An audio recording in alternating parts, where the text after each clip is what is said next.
What's up guys, welcome to a new video. I hope you're having a great day and having a great time. Today we'll have a really interesting video. It's about installing a remote control circuit breaker. That's right, we can use this device as a circuit breaker for our battery. That way, no one will be able to access your vehicle. You can install it on the positive or negative terminal of your vehicle. I'm going to install it on the negative terminal because I have several accessories on the positive terminal because I have a stereo and it would be a little more complicated. On the negative terminal, it will also work perfectly. I loved it because it works like a conventional alarm. You approach your vehicle, activate the system so that there is power or bridge the negative terminal and you can start your vehicle. You walk away, deactivate it so that no one can start your car. As you know, I'll always leave the link in the description and in a pinned comment in case you want to take a look. Okay, now we're going to start unboxing and then installing it. Welcome everyone. Let's start unboxing.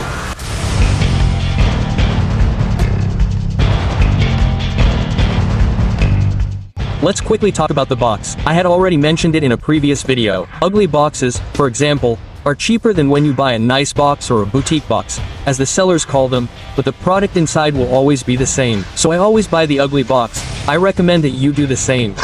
Okay, now let's see what's inside. The first thing we find is the installation guide. I hope it's not in Chinese. Well, it is in English, but as you know, you don't have to do absolutely anything. I'm going to explain how to install this device, which is extremely easy. The first thing we find is that it has two remote controls that look very good quality. Simple on, off, just turn it on and off.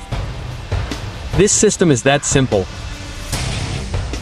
We open the other remote control, the same on, off, which, well, comes with its batteries. They are already sending us products without batteries. I think it is already prohibited at customs. Okay, now we continue. We go directly to the relay or circuit breaker. Wow, it looks like a relay but big. It comes with terminals to install it. It's really simple, it's very easy to do. Here's a graphic showing how it works. We already know how to do the installation and I'm going to show you easily, step by step. Okay, we found another bag with more accessories that we're going to use. It has two copper plates, which are the ones that make the bridge, but only one is used. I'm pretty sure the other one comes as a spare. Very good, now it'll be clear how to do it. It comes with a protector for the terminal that we have here, which in my case I'm going to use on the negative. I wish it had included a black one, but oh well, it's red. The good thing is that it does include it, right? It comes with the two terminals that are going to be connected to the relay. Okay, positive and negative, which are also going to go directly to our accumulator. Okay, these are connected by the flat terminals, 1 and 2 are connected. Very good, now it will be very clear to you. Okay, let's continue watching. It has two terminals. I can see that the terminals are of very good quality, they are original type, they look very good. And look carefully, this is the positive terminal and this is the negative terminal. It doesn't indicate it here, but we are only going to use one. If you decide to use and connect this device to the negative terminal, well, you use the negative. If not, the positive is the same. You can use either one, but to keep things in order, I am going to use the negative. Okay, now we are going to proceed to how it is done.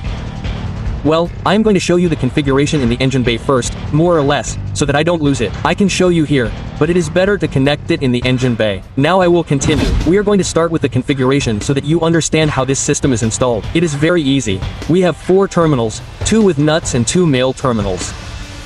Okay, it's 87 and number 30 and the male ones are 85 and 86. Here we see it.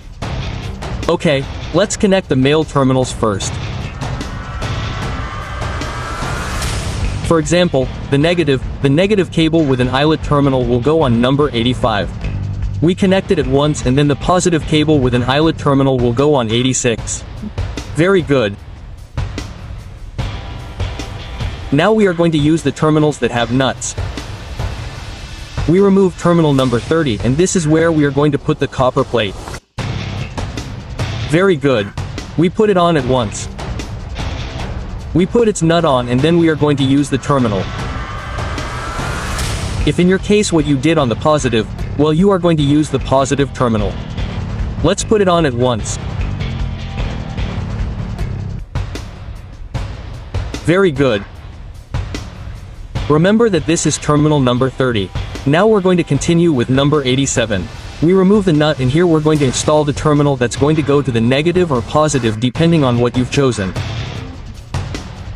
Very good, it'll look like this. Now the negative cable that we already connected to the terminals, male, we're going to be able to connect it to the negative. You can put it in this part, you can put it in this part or even in this part. Very good, we're going to put it in this part right away.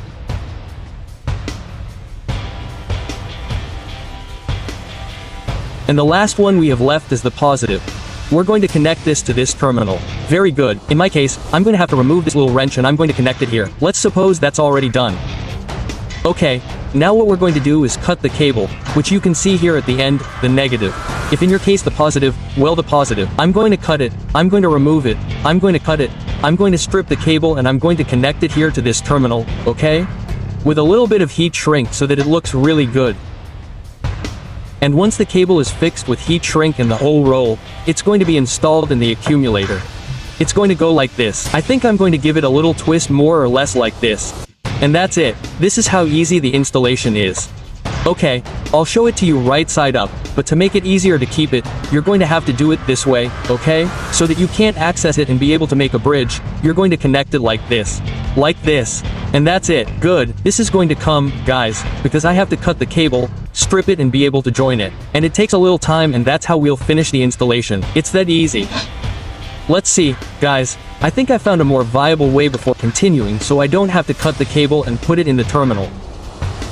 Okay, I think it's much easier for me to remove the terminal. We'll remove this one now so you can see it. All vehicles usually have the negative terminal somewhere on the chassis, somewhere that provides ground, and well, they usually also have a screw, so you can do the same if that's your case. If not, as I explained earlier, you can install it, it's fine, but in my case, so as not to have to cut it, I have this option, right? Well, the cable is negative, complete.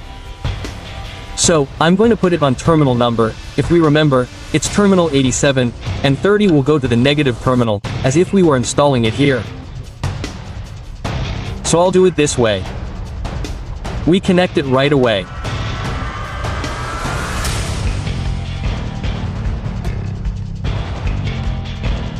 Okay, once it's tightened, very good.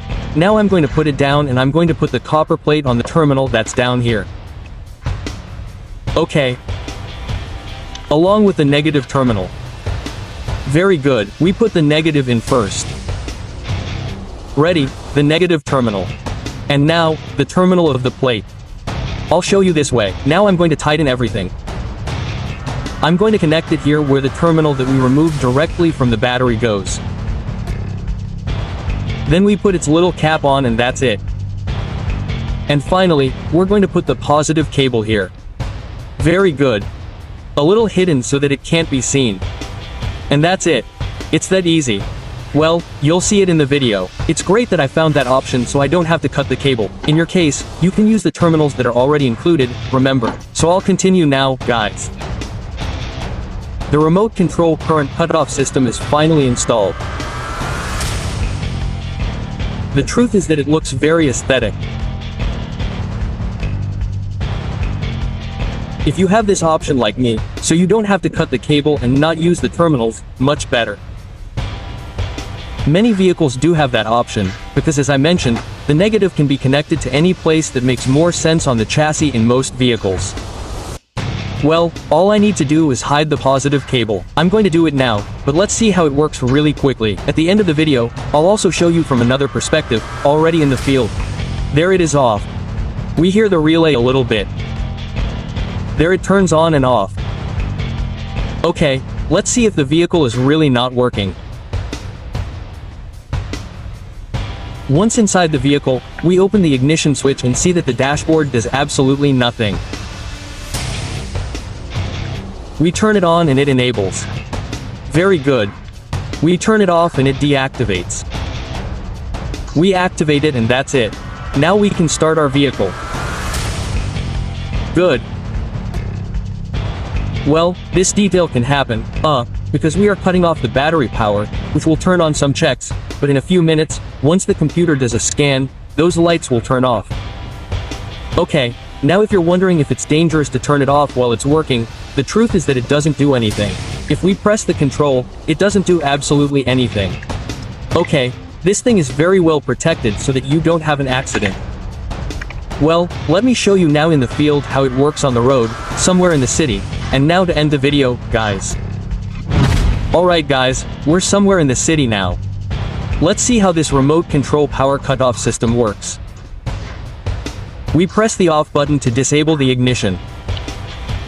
Alright, it should be disabled now. Now let's get in the vehicle.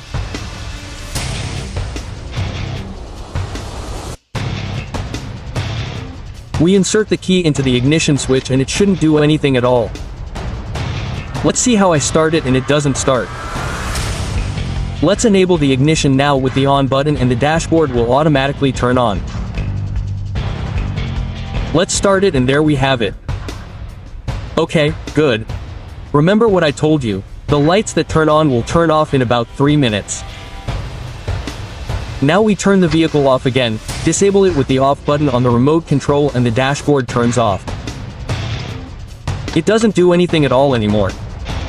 Well, guys, I highly recommend this system, seriously. My car is 2008. You may be wondering if it's also recommended for modern cars. Well, the truth is yes, it can be recommended, but it depends on each person. Okay. I do use it because it's additional security for my car. Many vehicles can get misconfigured. For example, I don't know, the stereo or the seat positions, but, well, that happens in my car. Everything continues to work correctly, it's just the lights that turn on and, well, in a few minutes, about 3 minutes, they reset and everything is working. So I'm going to highly recommend it, guys. Seriously, the vehicle I don't recommend it for at all is the Focus from 2012 to the present. Why? Because those came out with a problem in the transmission. If it detects a low battery, you could have a problem in those cars. So in the others I don't think there's any problem. Also, what I've been thinking, guys, is that this system could very possibly also be installed anywhere, for example, in the ignition. I don't know, it comes to mind in on or power. Well, I'll make another video for you so that you don't just install it this way in the battery. Well, I hope you liked today's video. I hope you stayed until the end, seriously, thank you very much. If you liked it, you know what to do. Like it, subscribe and see you guys, until next time.